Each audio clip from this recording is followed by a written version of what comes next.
Demonic movie review. ఈ movie 1 hour and 44 minutes తో prime లో స్ట్రీమ్ అవుతుంది. ఇంకా ఈ మూవీ ఎలా ఉందంటే, మూవీలో హర్రర్ అంటారు, కాకపోతే మూవీలో హర్రర్ సీన్సే లేవు. మూవీలో సీన్స్ ఏంటంటే హర్రర్ వైబ్ లో చూపిస్తారు, కాకపోతే మూవీలో దయ్యమే ఉండదు. మూవీలో దయ్యం లేదు అని తెలిసిన తర్వాత ఎంత భయపెట్టాలి అని ట్రై చేస్తే మనం భయపడం, మనకు ఆ థ్రిల్ రాదనమాట. మూవీ స్టార్ట్ చేయడమే కొంచెం లాగ్ గా స్టార్ట్ చేస్తారు. స్టార్టింగ్ ఏదో వాయిస్ వస్తుంది, ఆ వాయిస్ కూడా మరీ అంత ఏం బాగుండదు, ఏదో కీచుకొని వేసుకొని అరిచినట్టు ఉంటది. నాకైతే ఆ వాయిస్ నచ్చలేదు. కాకపోతే ఏంటంటే ఆ 20 minutes తర్వాత గైస్ ఒక హాఫ్ అన్ అవర్ అయితే కొంచెం ఎంగేజింగ్ గా ఉంటది, కొంచెం కొత్తగా ఉన్నట్టు అనిపిస్తుంది అక్కడ కంటెంట్. ఆ హాఫ్ అన్ అవర్ వల్ల మూవీలో నెక్స్ట్ ఏం జరుగుతుందో నాకు తెలుసుగా బుద్ధి అవుతుంది. కాకపోతే నెక్స్ట్ ఏంటంటే మూవీలో ఏం ఉండదు అనమాట. మూవీలో డీమాన్ అంటారు, ఆ డీమాన్ కూడా వీళ్ళు పర్ఫెక్ట్ గా చూపిలేదు, ఏదో పైన పైన అలా చూపిస్తారు అంతే. అది కూడా 2 or 3 సీన్స్ లో చూపిస్తారు అంతే. నాకు లాస్ట్ లో ఒక 50 minutes గైస్ నాకైతే చాలా అంటే చాలా బోర్ కొట్టింది. నాకైతే చాలా అంటే చాలా డ్రాక్ చేసినట్టు అనిపించింది. నేను ఇంకా ఏంటంటే లాస్ట్ లో ఒక హాఫ్ అన్ అవర్ కొంచెం బాగా ఉంటుంది అనుకున్నాను, కాకపోతే అక్కడ కూడా బాగాలేదు. మూవీలో క్లైమాక్స్ కూడా గైస్ చాలా అంటే చాలా సింపుల్ గా అయిపోద్ది. అసలు నాకు అనిపించింది అనమాట ఇదేనా క్లైమాక్స్ అనేసి. ఇంకా ఈ మూవీ ప్లాట్ లైన్ ఏంటంటే, మన హీరోయిన్ వాళ్ళ అమ్మని ఒక డీమాన్ ఆవహిస్తుంది.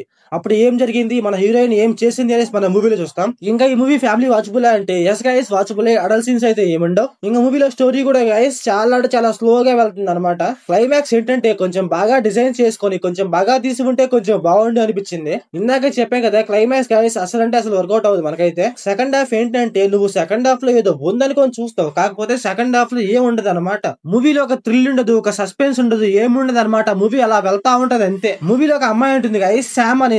అమ్మాయి క్యారెక్టర్ కూడా గైస్ చాలా అంటే చాలా బాగా బిల్డ్ చేసుకోవచ్చు. కాకపోతే మూవీలో ఏంటంటే ఏదో ఒక 2-3 సీన్స్ అలా చూపిస్తారు అంతే. కాకపోతే ఏంటంటే శామ్ అనే అమ్మాయిది ఒక సీన్ ఉంటుంది గైస్, ఆ సీన్ కొంచెం బాగుంటుంది అంతే. మూవీలో ఏంటంటే కంటెంట్ నాకు కొంచెం బాగా నచ్చింది, కాకపోతే దాని డెలివరీ అంతగా పర్ఫెక్ట్ గా లేదని చెప్పాలి. మూవీలో ఏంటంటే ఒక కొత్త కెమెరా వాడారు గైస్, కొంచెం మంచి విజువల్స్ కోసం కొంచెం బాగుంది అక్కడ, పర్లేదు, ఓకే ఓకే అనిపించింది. అంటే కథలో ఇలా ఉంటది అన్నట్టుగా చూపించారు, ఓకే బాగుంది అక్కడ. ఇంకా మూవీలో స్క్రీన్ ప్లే, డైరెక్షన్, విజువల్స్ అయితే పర్లేదు గైస్, బాగానే ఉన్నాయి. సో ఓవరాల్ గా మూవీ ఎలా ఉందంటే నాకైతే బిలో యావరేజ్ అనిపించింది. మీరు మూవీ చూసి ఉంటే మీకు ఎలా అనిపించిందో కామెంట్ చేయండి. So thanks for watching.